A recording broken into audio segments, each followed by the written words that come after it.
दिल्ली की मुख्यमंत्री रेखा गुप्ता पर हुए हमले के बाद अब राजधानी की प्रशासनिक व्यवस्था को लेकर कड़े फैसले लिए जा रहे हैं। दरअसल आपको बता दें कि मुख्यमंत्री ने साफ निर्देश दे दिए हैं कि अब जनता से जुड़ी सुनवाई और कार्यक्रमों में किसी भी तरह की लापरवाही बर्दाश्त नहीं की जाएगी और इसी के तहत जन सुनवाई शिविरों को लेकर सरकार ने नया आदेश भी जारी किया है। अब यह तय कर दिया गया है कि जन सुनवाई शिविरों में जिन अधिकारियों को नामित किया गया है उनकी मौजूदगी हर हाल में जरूरी होगी। अगर कोई अधिकारी किसी वजह से शामिल नहीं हो सकता है तो उसे पहले जिला मजिस्ट्रेट से अनुमति लेनी होगी। बिना अनुमति अनुपस्थित रहने पर अनुशासनात्मक कार्रवाई की जाएगी।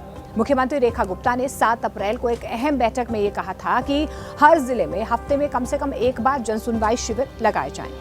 इसके साथ ही उपमंडल स्तर पर विभागों के बीच नियमित समन्वय बैठकें भी हों। मुख्यमंत्री ने यह भी साफ कहा था कि इन बैठकों में केवल वही अधिकारी आए जिन्हें नामित किया गया है। जो नामित नहीं है कर्मचारी या प्रतिनिधि, उनको भेजना बिल्कुल भी मंजूर नहीं किया जाएगा। डिविजनल कमिश्नर ने इस आदेश की कॉपी सभी जो विभाग के अध्यक्ष हैं, दिल्ली नगर निगम, डीडीए, एनडीएमसी और दिल्ली कैंट बोर्ड को भेज दिए। इस आदेश को सचिव राजस्व की मंजूरी के बाद अब जारी भी किया गया है। दरअसल आपको ये भी बता दें कि पिछली समीक्षा बैठक में ये पाया गया था कि कई अधिकारी ना तो जन सुनवाई शिविरों में आ रहे हैं, ना ही विभागीय समन्वय बैठकों में शामिल हो रहे हैं। इस लापरवाही पर मुख्यमंत्री ने नाराजगी जाहिर की और अब साफ कर दिया है कि ऐसा दोबारा नहीं होना चाहिए। मुख्यमंत्री का कहना है कि जन सुनवाई सिर्फ एक औपचारिक कार्यक्रम नहीं है, बल्कि ये सरकार और जनता के बीच सीधे संवाद का सबसे अहम माध्यम है।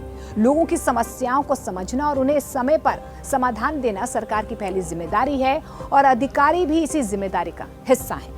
रेखा गुप्ता ने यह भी कहा है कि जन सुनवाई शिविरों को अब सिर्फ एक कार्यक्रम नहीं बल्कि एक प्रभावी और असरदार मंच के तौर पर विकसित किया जाएगा ताकि लोगों को उनकी समस्याओं का समाधान समय पर और ईमानदारी से मिल सके।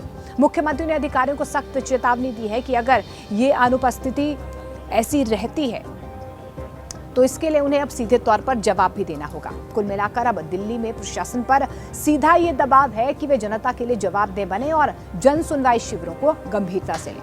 मुख्यमंत्री रेखा गुप्ता का ये रुख ये दिखाता है कि अब राजधानी में सरकारी मशीनरी को सुस्त रवैये से नहीं बल्कि सक्रिय और संवेदनशील तरीके से काम करना होगा।